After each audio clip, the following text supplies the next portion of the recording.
Hi guys. Okay, so in this video, we are continuing the chapter 4 chemical reaction from the Stax chemistry book. This video is about the oxidation reduction reactions, and we will be looking at the oxidation numbers, describing the redox reactions and the half cell method of balancing. Now, I have covered the oxidation numbers in great detail in my other videos.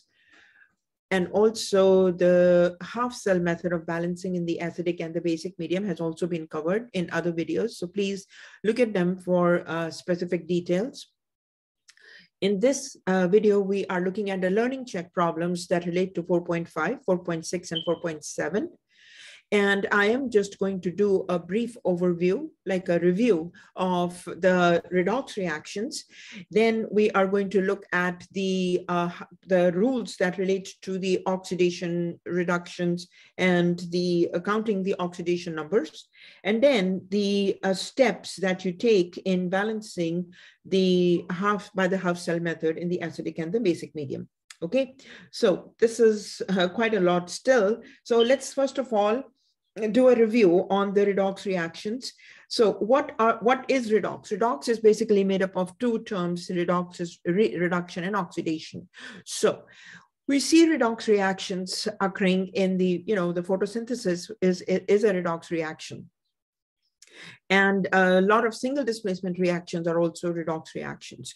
So what is redox? Redox is when the oxidation and the reduction is occurring at the same time. So what is reduction? Reduction is basically removal of oxygen, addition of hydrogen, and reduction also is addition of electrons or gain in negative charge. And it also relates to the loss in the oxidation number. And what is oxidation? Oxidation is addition of oxygen, removal of hydrogen, removal of electrons, gain in a positive charge, and gain in the oxidation numbers. Okay, so next is, as we know in the number line, as you know, as you go from a negative to 0 to a positive numbers, that is oxidation. When you move from a positive to a 0 to a negative sign, then it is reduction. So the same thing, we will be looking at the oxidation numbers, and we will look whether the that particular element or that particular atom, it got oxidized or it got reduced. And it depends on the oxidation numbers. So the entity that gets oxidized acts as a reducing agent. So always remember that our reducing agent is the one that supplies the electrons. So the loss of electrons leads to the oxidation of that species. So that entity gets oxidized. On the other hand, the entity that gets reduced is the one that accepts the electrons. So it acts as the oxidizing agent. So oxidizing agents are the ones that themselves get reduced, but reducing agents are the ones that themselves get oxidized. So this is opposite. So don't forget that. Okay. Now let's look at the rules regarding the oxidation numbers. Basically, oxidation numbers are just bookkeeping of electrons. Okay. It's the same as the charge. It's the same as the valence, the electrons, and that relate to the charges, more or less the same. But with the oxidation numbers, we go a little bit further. We are looking at the movement of the electrons. Has the electron left the atom or not? If the atom is still retaining all its valence electrons and there's no exchange of electrons, the electrons are still where they are supposed to be in a neutral gaseous atom, then in that case, the electrons there's no movement of electrons there. So oxidation numbers, these rules that relate to that, we look at what is happening to this electron or where are those electrons. So we show them by the oxidation numbers. So whenever the electrons are still retained with a neutral gaseous atom, in that case, that means the atom has not combined. So in an uncombined state, the oxidation number is 0. Okay, so like for example, iron, copper, aluminum, silver, gold, sodium, when they are not combined with anything, where they're not reacted, they're not bonded, their oxidation number is 0. Means that the electrons have not left the neutral gaseous atom, or neutral atom rather. Okay, now in the diatomic molecules, which are like hydrogens, chlorine, bromine, iodine, all these, they're bonded to themselves. So in this case, the atom does not have the electrons that are available to outside atoms. So in that case, the oxidation number is 0. Okay. Now for hydrogen, the oxidation number is always +1, but for sodium, but hydrogen, when it combines with the metals, it becomes a metal hydride. In that case, the oxidation number is -1. The oxidation number of oxygen is -2 always, except when oxygen combines with a peroxide, such as sodium peroxide, hydrogen peroxide. In that case, the oxygen will have a negative charge. But for water, the oxygen will have -2 charge. Okay.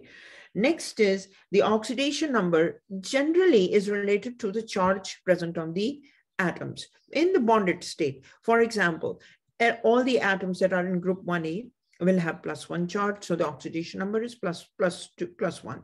2A +2 charge, +2 oxidation number. So remember always plus and minus is important, okay? Because it tells you, whether the electron is lost or gained. Similarly, if you have these electrons that the atoms that are present in group 3A, the charge is going to be -3. 4A, the charge is -4, or it can be +4, depends, if it loses or gains electrons. Then group 5A is -3, 6A -2, 7A -1, and 8A, mostly it's 0, okay? Now, also, the oxidation number of all the variable atoms that show variable, valence states or variable positive charges, for them, the oxidation number is equal to whatever state wherever oxidation state or whatever, valence state that particular atom is. For example, look at tin. Now, tin, when it is in the +2 state, in other words, tin 2 sulfide, okay? In this case, sulfur has -2, tin has +2. Okay, so both of them cancel out. The formula is SNS. So in that case, the oxidation number is +2. But on the other hand, you look at this tin, when it is combined with sulfur, but in the +4 state, then in that case, the oxidation number is +4 because, tin, then the formula is SNS2. Okay, so SNS2, oxidation number of tin +4, SNS, the oxidation number of tin is +2. Same story with the copper. Copper, when it's in +1 state, or copper in +2 state. +1 state, that is Q+, like copper 1 chloride, oxidation number is +1. But copper, when it combines with 2 chlorines, then that means the copper will be in +2 state, CuCl2. So in that case, the oxidation number is +2. So it's very important to know the nomenclature. It's very important you understand how the formulas are written, okay? So then you can get the charges right. Then the sum total of the oxidation number of all atoms in a neutral molecule is 0. And the sum total of the oxidation numbers of all atoms in a polyatomic ion is equal to the charge. So this is the basic rules that are used to determine the oxidation number of every element in the, in whatever state, whether it's a free state or in a combined state, okay? So that's one thing. Next is, we are going to look at, the next piece is the balancing by the half cell method. So when we are doing that, I'm going to just, put this, go through this again, this list again, rules again. But for now, let's look at this problem, learning check problem on page 192, and this is 4.5. Okay, so here you see in the problem, 4.5, and that's on page 192, we need to assign the oxidation numbers on the atoms that are underlined. So here they're asking, what is the oxidation number of nitrogen in KNO3? What is the oxidation number of aluminum in ALH3? What is the oxidation number of nitrogen in ammonium? And what is the oxidation number of phosphorus in H2PO4, 1 negative? So we are going to, first of all, in this case, look at, first of all, KNO3. KNO3. So here, nitrogen, we are trying to determine, so we are going to put this as X, okay? That is X. Now, potassium, according to the rule, is group 1A, okay? So when it's in group 1A, the charge is +1, so the oxidation number of potassium is equal to +1, okay? Now, when potassium is +1, that's a group 1A. Now oxygen, by default, oxygen is always going to be -2. Okay, -2 oxidation number, because it's not a peroxide. Peroxides are H2O2, N2O2, those are peroxide. So in this case, oxygen is oxygen's oxidation number is equal to -2. Okay, so since this is a neutral like molecule or ionic compound, so therefore the sum total of the oxidation numbers of every single atom that is in this compound is going to be 0. Okay, so now let's set up our problem here. So we have for potassium, there's only KNO3. Okay, so potassium is +1 coming from potassium. Add for nitrogen, we don't know, so that is X, plus there are 3 oxygens and each has -2 charge, and the sum total is equal to 0. So in this case, we will see this is +1. Now let's open this up. +1, 1 second, plus X, 3 2s are 6. So -6 is equal to 0, or X -5, when -6 and +1, you add this, is equal to 0. And here X -5 plus 5 is equal to 0 plus 5. So this cancels out from here, and you are left with the value for X, which is nitrogen. Nitrogen is equal to +5.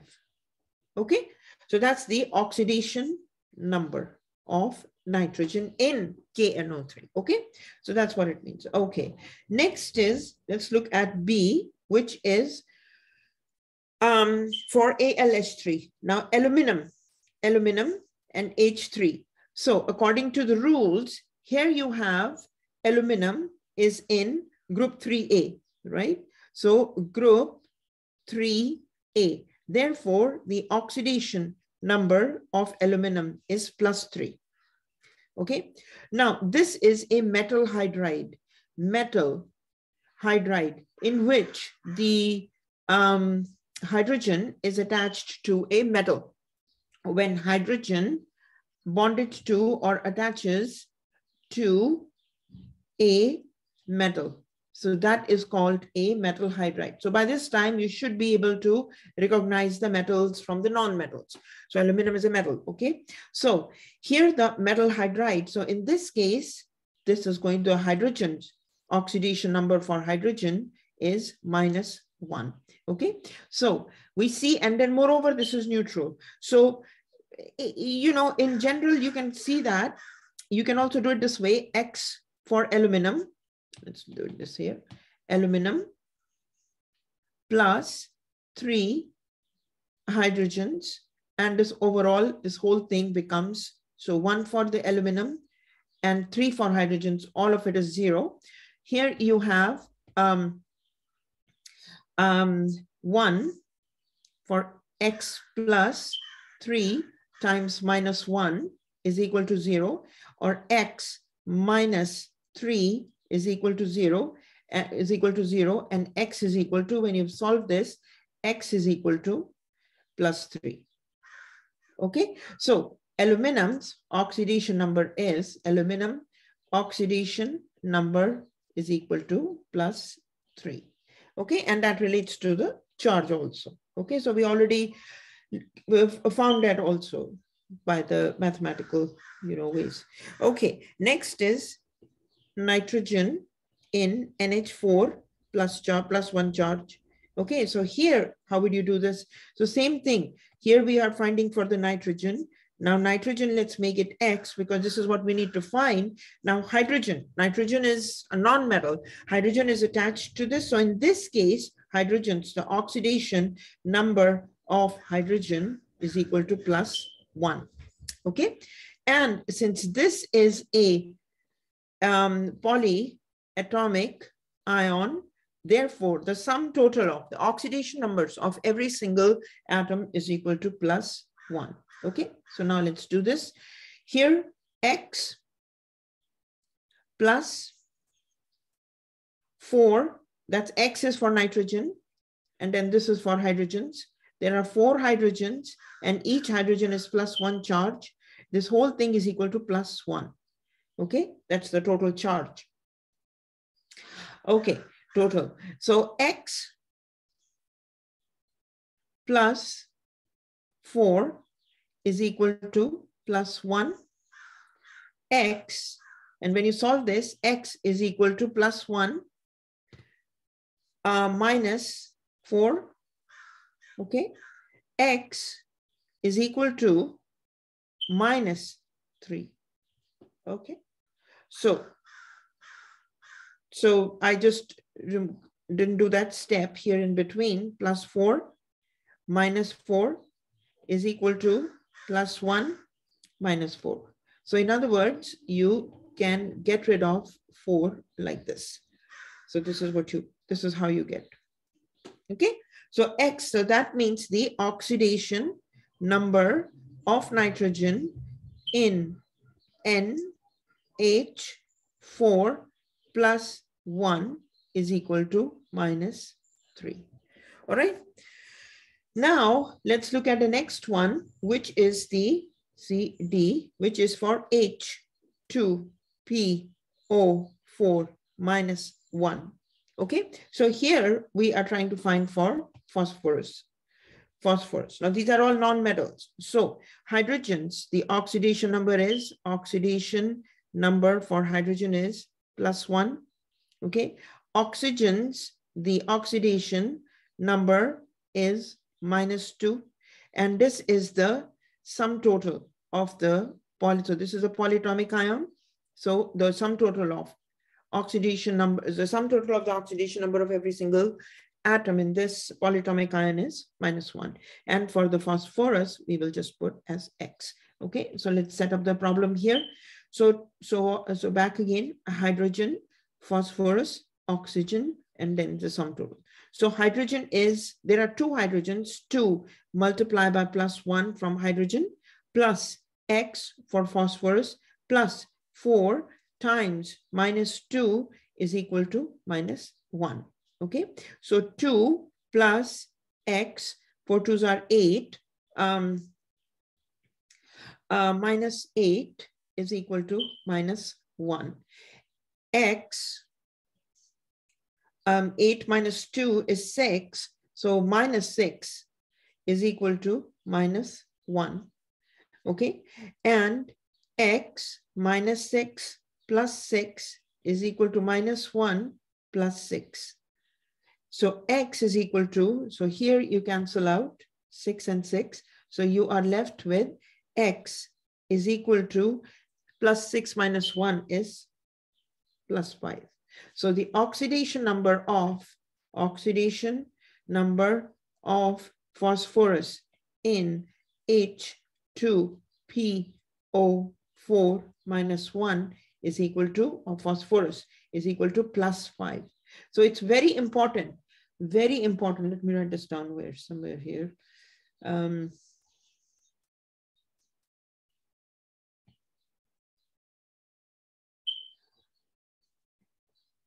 Write plus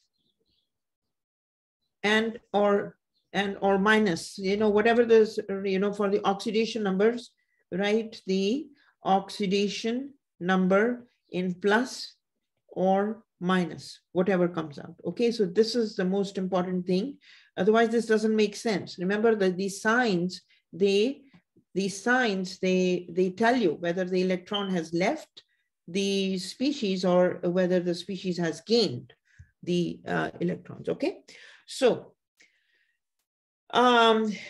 so this is the so this is the problem number 4.5. Now let's look at the problem number 4.6. Okay. Okay, so now we are given this problem in 4.6, which is the tin is reacting with HCl to give you tin 2-chloride and hydrogen gas. Okay, now the question is that, is this a redox reaction? If this is a redox reaction, which one got oxidized, which one got reduced, which one is acting as an oxidizing agent, and which one is a reducing agent? So what will you do here? You are going to actually, first of all, if you look at it, this is also a single displacement reaction. This is also a single displacement reaction. So single displacement reactions have generally, one like a metal reacting with either an acid or another metal in its bonded state. So if you remember, for the single displacement reactions, we have the activity series. Now, I have explained the single displacement reactions with great detail in another video also, but refer to the activity series. So the elements that are on top, they are going to displace the elements that are at the bottom from their bonded state. So which elements are on the top and which ones are? For that, you have to refer to the activity series. Now, this activity series are also, these are also in the books, generally in the appendix section, but I have put this also in the handout. Okay, so remember that the elements that are on the top will displace the hydrogen also in the, will react with, if they are above hydrogen in the activity series, then they react with the acids and they displace hydrogen as a gas. Okay, so this is that example. All right, so now we are looking at, in this case, whether it's a redox or not. So, just a little cheat sheet here. Single displacement reactions are all redox reactions, mostly. Okay, next is, now we are going to look at which one got oxidized, which one got reduced. So which one got oxidized? So here we are going to write the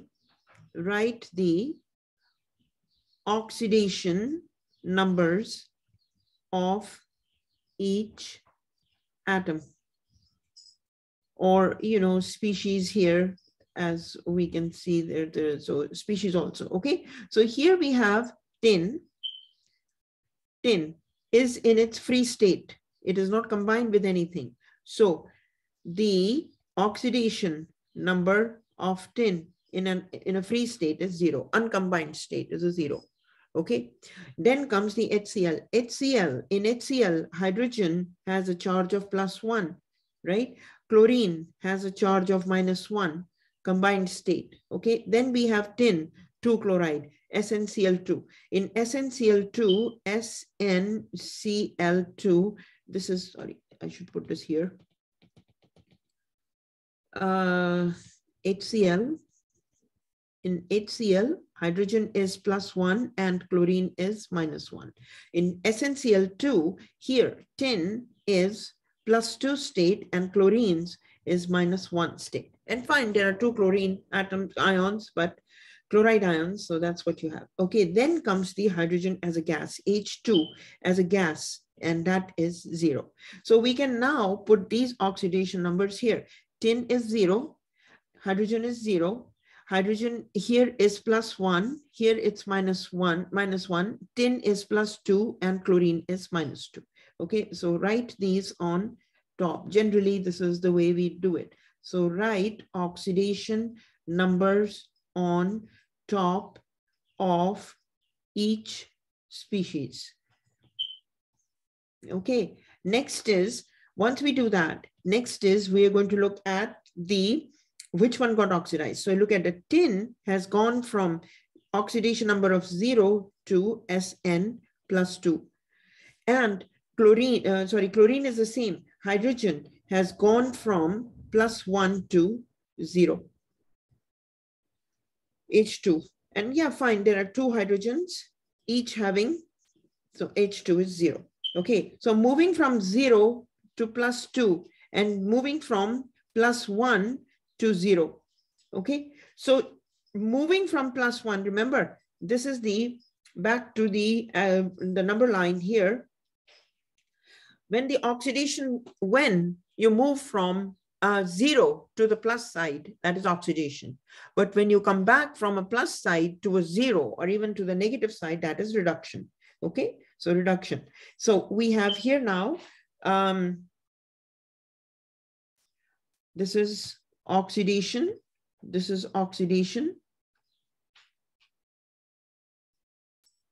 And this one is reduction.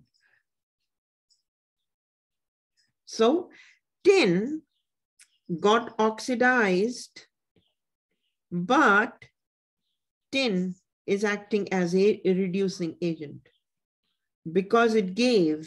So this is the deal with these oxidation numbers, is who started the reaction, who gave the electrons. Okay, so, and who accepted the electron. In other words, who's a big troublemaker, who started the reaction first. So tin released its electrons, and hydrogen, it took the electrons. So oxygen, so the hydrogen got reduced, and it's acting as the oxidizing agent. Okay, so this is very important that you know how to apply the oxidation numbers first, calculations, and then from there you go. Okay, now we are going to look at the last one, which is balancing by the half cell method. So let me write that question down. Give me a minute.